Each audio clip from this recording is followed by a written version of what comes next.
السلام علیکم junior to بیٹا، کیسے ہیں آپ سب؟ امید ہے آپ سب خیریت سے ہوں گے اور اب دوبارہ عید کے بعد جو ہے وہ اپنے کام کی طرف فوکس کر رہے ہوں گے. ٹھیک ہے، تو اسلامیت کا نکالیں آپ. اسلامیت کا ہمارا ٹاپک جو تھا وہ روزہ اور رمضان کا تھا. میں نے آپ کو کل روزہ اور رمضان کی اہمیت کے بارے میں بتایا تھا. آج ہم اس کا جو باقی حصہ ہے وہ پڑھیں گے.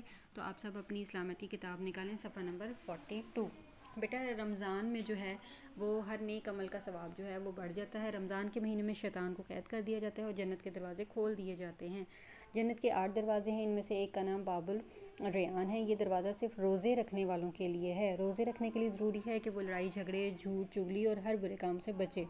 روزے رکھنے کے بہت سے فائدے ہیں. مثلا اللہ تعالیٰ خوش ہوتے ہیں، روزے رکھنے والے کی دعائیں قبول ہوتی ہیں، روزے رکھنے والے کے تمام گناہ معاف ہو جاتے ہیں. روزے رکھنے سے ہم جسمانی اور روحانی طور پر صحت مند ہو جاتے ہیں.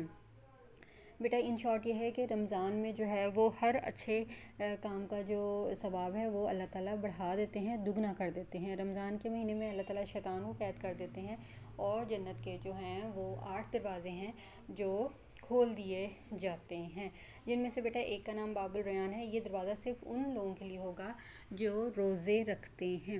بیٹا روزہ رکھنے کے لیے یہ ضروری ہے کہ آپ لڑائی جھگڑے، چغلی، جھوٹ اور برے کام سے بچیں. ٹھیک ہے، کیونکہ روزہ نام ہی ہمیں برے کاموں سے بچنے کا ہے.